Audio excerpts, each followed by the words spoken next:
Today, I'll be building the QK60 by QWERTY keys. It's a 60% keyboard that comes in 3 layouts: HHKB, Windows key, and Windows keyless, and I have the WKL version. To get the exact configuration that I have, you go to their website and build your QK60 right now. So you click on this one, QK60-WKL, clear top case, black bottom case, ice white weight, hot swap wired, and an FR4 plate. It'll come out to be about 150. Pretty affordable for what it is, but you do need to provide your own switches and keycaps. It comes with stabilizers, the owl stabs. Depending on what you do, this could be a really affordable build or a mega expensive build. Let's get started, and I'm excited to see what it will look and sound like.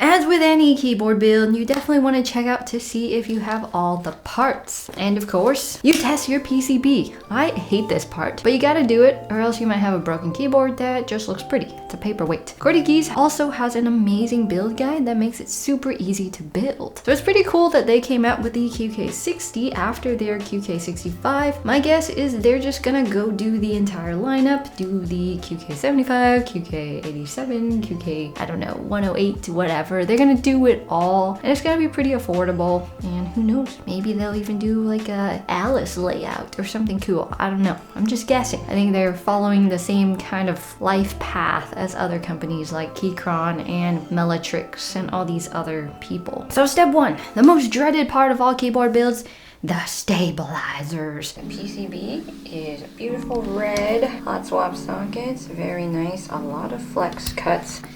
Number 1 step is the dreaded stabilizers, which will be done like that. The kit comes with owl stabs, so I'll be using those like perfectly, the amount of stabilizers that you need, not more, not less. The stabilizers are done. The next question is, should I use the aluminum plate or the FR4 plate? They're both pretty flexy. They have a ton of flex cuts, but I'm thinking the FR4 plate. It looks pretty nice. Look at that gold color.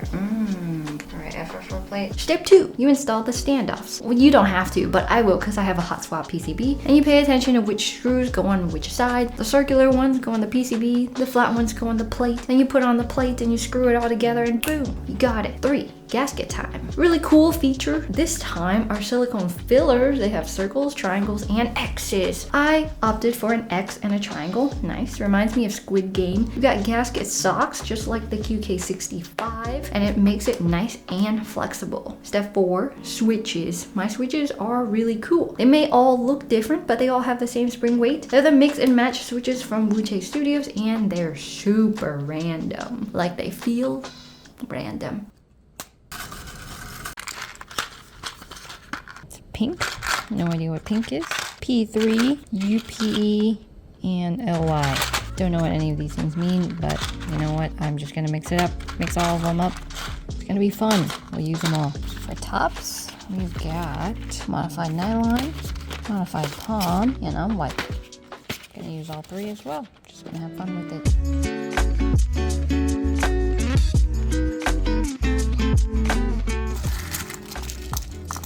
Ready to put in the switches.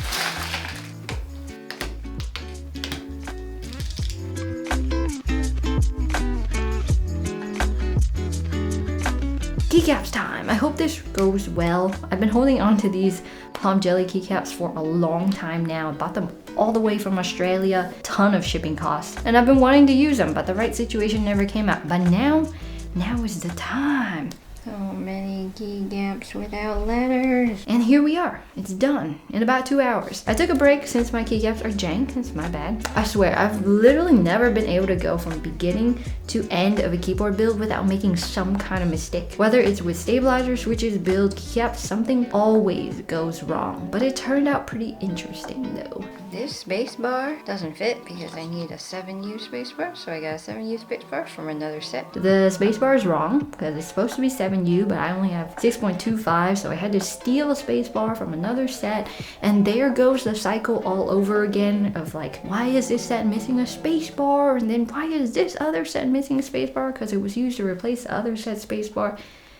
Someone's gotta stop this cycle. It's bad. It's bad. It will probably match. It'll be okay. And the bottom row keys aren't quite as thick enough, so I might replace that with something from another set. But Tom Chili keycaps, bigger modifier keys right there.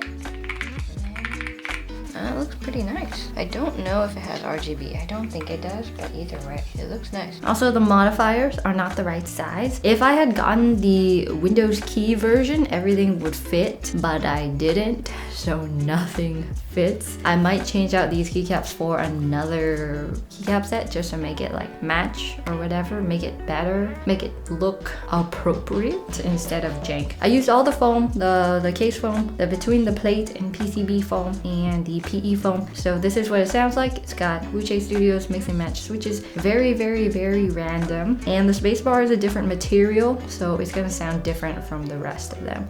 And that's my bet, but it's nice and poppy, so you get to listen to it. Have fun with that.